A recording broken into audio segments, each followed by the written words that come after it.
እሷ ትወስን። ከዛ በኋላ አይ ብላ እሷ ድራይቭ አድርጋ ህይወቷ ቢበላሽ ነገ አንቺን ቢያንስ ታመሰግንሻለች። ነግራኝ ነበረ እኮ ብላ ነው የምታስብ። ስለዚህ እንደዛ አድርጊ እሺ። ይሄ የህይወት ጉዳይ ነው። ሰውየው እኮ አጋድሞ ሊያርዳት እኮ እያሰበ እኮ ነው። ገብቶሻል? ቀላል ነገር አለ። ልሰድባት ፈልጋለሁ ወይ በጥፊ ነው ምላት ምናምን እያለ እኮ አይደለም። ህይወቷን ሊያበላሸው ባዶ ሊያስቀራት። ገብቶሻል? ይሄ የህይወት ጉዳይ ነው ልልሽ ፈልጌ። እሺ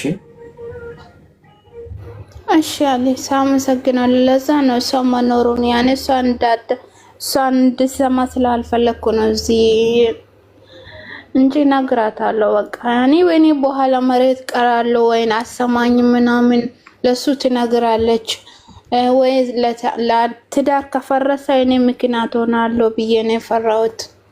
አይ ኖ ይሄ ትዳር መፍረስ አለመፍረስ ጉዳይ ነው። ነገርኩሽ እኮ የህይወት ጉዳይ ነው። አሁን አንድ ሰው አሌክስን ልገለው እየሄድኩ ነው ብሎ ቢነግራችሁ እንደው ግደለው የታባቱ አትሉም እኮ አይደል? ኧረ እንዲህ አይነት ነገር እየመጣ ነው ተጠንቀቅ፣ ራስህን ጠብቅ ምናምን ትሉኛላችሁ አይደል? በቃ ልክ እንደዛ ማለት እኮ ነው።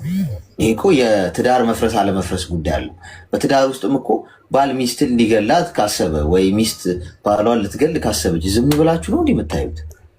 አይ አንዳንዴ እኮ ማትገቢበት ጉዳይ አለ። ይሄ ግን በጣም ኤክስትሪም ነው። ገብቶሻል? ሰውየው አስመስሎ ገብቶ ውክልና ስጪኝ ብሎ ዜሮ ሊያስቀራት ነው። እና ነገች ልጅ ራሷን ብታጠፋስ ህይወቷ ከተበላሸ በኋላ አይቆጭሽም? ስለዚህ ይነናል። እሺ እሺ አመሰግናለሁ ታዲስ። በመሰረቱ ትዳር የሚባል ነገር የለም እኮ ኦልሬዲ እኮ ሰዎቹ ተፋተዋል። ተፋቶ ስለሆነ እኮ ነው ሰውየው እሷ ላይ ሲራ እያሴረ ያለው። ከባድ ነው ግን እናንተ አሁን ይህን እያየን ሲንግሎች እንዴት እናገባለን እንዳትሉ። ጤና ይስጥልኝ። አውሪስት እንዴት ነህ? እንኳን ደህና መጣሽ። ያን ነገር እሺ ንገሪኝ። ስማርት በጣም ፈርተሽ ነው? እባካችሁን ኮመንታተር እንዳሰዱ የምነግራችሁ ነገር እንዴ ምንድነው? ያስፈራሉ እንዴ ኮሜንታተሮች? አይ ሲፈርዱ ደግሞ እንትን ይላል። አይ ኮመንታት ይኸውልሽ፣ አሁን ስልኩን አስቀምጪውና ወደ ጎን ብቻ ዝም ብለሽ ሀሳብሽ እንዳይሰረቅ ንገሪኝ ለኔ። እሺ እሺ። እኔ አሁን ያለው ሳውዲ ነው እና እዚህ ነው የወለድኩት፣ ሳውዲ ማለት ነው። ልጁ ደግሞ እኔንም ወደው እኔንም ማፈቅረው እንጂ እሱ እንደወልድለት ብቻ ነው እንትን የቀረበኝ ማለት ነው። እንደወልድለት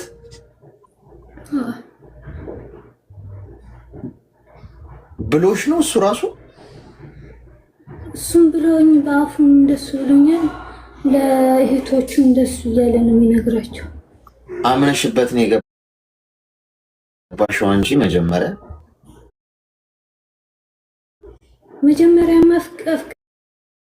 ፍቅረሻለሁ ምናምን ብሎኝ ነው። እኔ ደግሞ ፍቅር ይዞኝ ስለነበረ ከዛ በኋላ ግን በቃ እንዳትጠቀሚ እኔ ልጅ እወዳለሁ ልጅ ለይልኝ እያለኝ እኔ ደግሞ ስለማፈቅረው ይሁን ብዬ የሚመጣብኝም ችግር እጋፈጠዋለሁ ብዬ እሱም ደግሞ እንደወልድለት ፈልጎ ብር እያስቀመጠልኝ ነበረ ማለት ለእኔ። እሺ እና እኔ በቃ በፈለግኩት አግዝሻለሁ አንቺ ብቻ ይሄን አርግ ከፈጣሪ በታች ምናምን ብሎ ሲለምነኝ እኔ ደግሞ እሺ አልኩት። ያለ ፈላጅ ወላጅም አልጠየቅም ዝም ብዬ ማለት ነው እንደዚህ ሙት በለው እና ወልጄ 3 ወር ሙሉ ጠፍቶ መጀመሪያ ደውዬ ወልጄ ስደውልለት በቃ ልጁን ወደ ሀገር እንድልከው ብር ተበደርልኝ መላኪያ ማለት ነው ወደ ሀገር። እኔ ብር ስላልነበረኝ ጨርሼ ስለነበርና እኔ ሰርቼ ከፍሏቸዋለሁ ለዛ የሚያበድሩ እኔ ሰው ስለማላውቅ አንተ እዚህ ሰው ብዙ ሰው እህቶችም ስላሉ ለእነሱ ንገራቸውና ብር እንትን ተበድረህ ስጠኝና እኔ ከፍዬ ሰርቼ ልክፈላቸውና ልጁም ከሚሰቃይ ወደ ሀገር ልላከው ምናምን ስለው እኔ የማውቀው ጉዳይ የለኝም ብሎ ዘጋኝ። 3 ወር ሙሉ ማለት ነው ጠይቆኝ አያውቅም። እያለቀስኩኝ የመጣ ሰው ምናምን ለጽድቅ ብሎ ለልጁ ብሎ እየሰጠኝ እንደዛን ያሳደኩት። የኔ ወተት እንኳን አልጠጣም። ለምን የምግብ ስላላገኘ ወተት አይወጣኝም። 2 ወር ነው ብቻ ነው ያጠባሁትና ከዛ በኋላ እና ያከራየን ሰውዬ ሊሄድ ራሴ ተይዤ ወደ እስር ቤት ልገባ ፈልጌ፣ ለምን ልጄም እያለቀሰብኝ ውሃ ብቻ እያጠጣሁት ማለት ነው፣ ወተት ስለሌለው እያለቀሰብኝ እስር ቤት ልገባ ነው ምናምን ብዬ ሻንጣይና የልጄ የሆነ ልብስና ሀፋዛ ይዤ ልታሰር ወደ ውጭ ልወጣ፣ እዛ ያ ሰውዬ ምን አለኝ፣ አይ አሁን እስር ቤት አትገቢም፣ ለምን እዛ የዛን ሰዓት ጦርነት ስለነበር በረራ ተዘግቶ ነበርና ልጁም ከሚሞት እዛ እስር ቤት ተሰቃይቶ አንቺም እኔ ጋር ተኝና፣ በዛን ሰዓት ልጄም ታሞብኝ ነበር። ታሞ መሳከሚያ አጥቼ እያለቀስኩኝ ነበር። ራሴ ላጠፋ ማጥፊያ ነው ያጣሁት። ገመድ እንዳልሰቅልም የሳውዲ ቤት ታውቀዋለህ፣ ምንም መስቀያ የለውምና ጥዬው እንዳልሄድም ጨካኝ ነኝ። እምቢ አለኝ ሆዴ እና በቃ ፈጣሪ ምናምን ብዬ በቃ እየለመንኩ፣ ከዛ ሰውዬ ምን አለኝ፣ እኔ ጋር ተኝና ልጅሽም ላሳክምልሽ ለልጅሽ ወተትም እችልልሻለሁ ብሎ፣ ከዛ እኔም ምንም አማራጭ አልነበረኝም። ለምን ልጄ ከሚሰቃኝ እኔ መስዋዕት ልክፈል ብዬ እሱ ጋር ተኝቼ ልጄ ማሳከመልኝ፣ ለወተትም የሳዑዲ ሀሊብ አለ እሱ እያመጣ እንደሱ አድርጌ ፈጣሪም እንጃ ለኔ ብሎ ነው የለካቸው መሰለኝ። የሆነ ሰዎች አበድረውኝ አልቅሼ ነግሬያቸው ላኩት። ይሄ ልጅ እንደማንም ብዬ ወደ ሀገር ላኩትና አሁን አእምሮዬ ላይ የመጣ እየረበሸኝ ነውና ምን ላድርግ? ምንድን ነው የሚረብሽ? ያንን እሱ ጋር የተኛሁትን ነገር ምናምን እየታየኝ እንደ ሾርሙጣ ለራሴ እንደ ቆሻሻ አረግ እያየሁት ነውና ምን ላድርግ? ልጅሽ አሁን አገር ቤት ነው ያለው?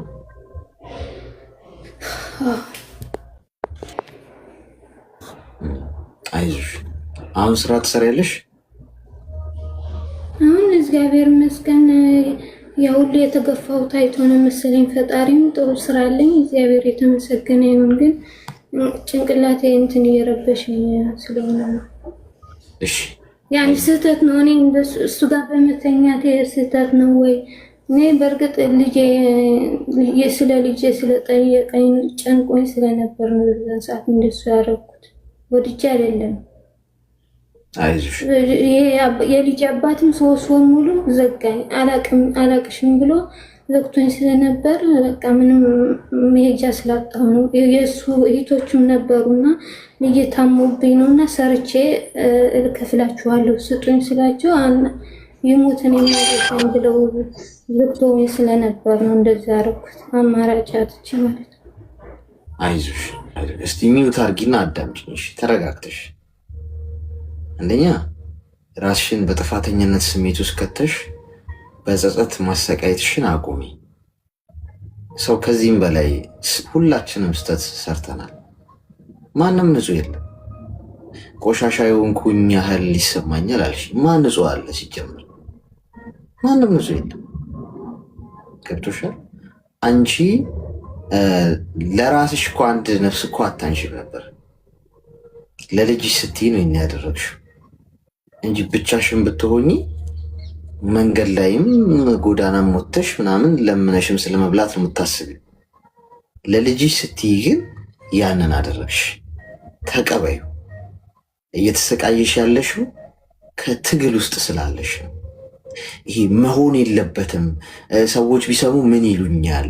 ይሄ ነገር ከሰዎች አንጻር ቆሻሻ ያስብለኛል። ማንም ንጹህ የለም። እያንዳንዳችን እዚህ ውስጥ ጥፋታችን ቢዘረዘር እና አንወጣ፣ እኔንም ጨምሮ ግንባራችን ላይ ቢጻፍ ስህተቶቻችን ከቤት አንወጣም።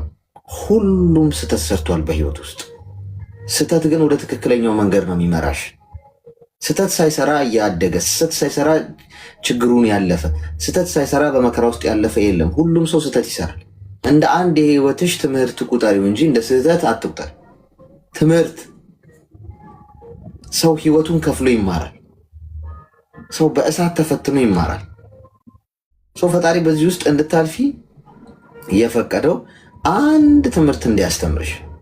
ችግሩ ምንሰራውን ስተት አንድገመው እንጂ እኮ ስተት መስራታችን እኮ ግድ እኮ እንዲህ እያንዳንዳችን 40 ዓመት ከኖርን 30 ዓመት ከኖርን ስተት ሳንሰራ ነው እንደዚያ የደረስነው። እንዲሁ አሁን እኔና አንቺ ቁጭ ብንል ወይ እኔና አንቺ ብንታይ አሁን እኔ ፐርፌክት ነው እንዲህ መመስልሽ? ምናልባት ግንባሬ ላይ ቢጻፍ ከአንቺ ይልቅ እኔ ይደበቅ ይሆናል። እውነቴን ነው የምነግርሽ። ከአንቺ ጥፋት ይልቅ ምናልባት የእኔ የሚያስጮህ ሊሆን ይችላል። እያንዳንዱ ሰው ችግር አለበት። ሰዎች እዚህ ምድር ላይ እያለን በህይወት ዘመናችን ሁሉ ስህተት ስንሰራ ነው የኖርነው። ችግሩ በስህተታችን አንቀጥል እንጂ ስጋ መልበሳችንን እኮ ፈጣሪም ይረዳዋል። ገብቶሻል? ለዛም ነው ሁሌ እድል የሚሰጠን የፈጠረን ፈጣሪ። ሁሌ አዲስ እድል፣ አዲስ ቀን ለመለወጥ ለመሻሻል አዲስ እድል የሚሰጠን የለበስነው ስጋ ምን ያህል ደካማ እንደሆነ ያውቀዋል። ልንሸነፍ እንደምንችል ልንወድቅ እንደምንችል በኃጢአት በጥፋት እንጂ በአንድ ስህተት እኮ ሊያጠፋን ይችላል። ራስሽን ከሌላ ሰው ጋር ኮምፔር እያደረግሽ ስለሆነ ነው እየተሰቃየሽ ያለሽው። እኔ ከሌላው ሰው የተለየ ነው ያደረግኩት። ይህማ ያሸማቅቃል። ይህማ እንትን ስለም ተቀበዩ። ለልጅሽ የከፈልሽው አንድ ሱፐርማርኬት ገብተሽ እቃ ገዝተሽ ስትውጪ ገንዘብ እንደምትከፊው አንቺ በዛ ሰዓት ምንም አማራጭ ስላልነበረሽ እንደ ክፍያ የከፈልሽው የህይወት ዋጋ እንደሆነ ቁጠሪው። ገብቶሻል? ከዛ ልክ እሱን ቆጥረሽ ልክ አክሰፕት ስታደርጊው ስህተቱ እንደ ስህተት ልክ ስትቀበዩ ለራስሽ ይቅርታ ስታደርጊ ጸጸት መሆኑ ይቀርና ትምህርት ሆኖ ይድናል ቁስልሽ። ስለዚህ ራስሽን ከሌላ ሰው ጋር ታነጻጽሪ። ያለሽውን ነገር አመስግኝ ፈጣሪሽን እዚህ በመድረስሽ ተመስገን በይ። መሞትም እኮ አለ። ከነ ልጅሽ ብታልፊ ሰው ሀገር ልጅሽ እጅሽ ላይ ቢሞትብሽስ ኖሮ ይሄን አስበሽዋል? ከዛ በላይ ጸጸት አለ? አሁን ራስሽን ከሌሎች ንጹህነት ጋር ከማነጻጸር ውጪና ከልጅሽ መሞትና መኖር ጋር አነጻጽሪው። ውጤቱ ከአሌክስ ንጹህ ነው ከኔ የበለጠ እከሊት ንጹህ ነች ከሌ ንጹህ ነው እኔ እኮ ቆሽሻለሁ የሚል ከሌላ ሰው ጋር ፉክክሩ ስላለሽ መከራሽ ውስጥ ይትስቃየሽ ያለሽ። ከዛ ፉክክር ውጪና የእውነት ግን ልጅን ሳላበላው ቢሞትብኝ ኖሮስ ስቲ አየሽ ያደረግሽው ነገር እንደ አንድ መስዋዕትነት አድርገሽ ትቆጥሪዋለሽ። ከዛ ነፃ ትወጫለሽ ማለት ነው። ተግባባን? ጆንድንሽ አይንትን በማየት እዚህ መፍትሄ ስለምትመክር ለእኔም ትንሽ ጸሎት ደግሞ አድርጊ። እሺ በቃ ሁሌ በቃ እኔ ጥፋተኛ ነኝ እንደዚህ ጥፋተኛ አይደለሽም። እኔም እንኳን በአንቺ ቦታ ሆን አረገዋለሁ ለልጅ ስል እዛ ጋር መኖር ላለበት ነገር ስል ህይወት መቀጠል ስላለበት እንጂ አይንሽ እያየ ልጅሽ እንዲሞት አትፈቅጂም። እኔም በሆን ተመሳሳዩን ነገር ነው ማረገው። እሺ እሺ፣ በርቺ፣ አይዞሽ። ይሄ ባይዞ ጭንቀት ይባላል ታውቃላችሁ። ይሄ ነው ሰው ተጨንቆ ጭንቀት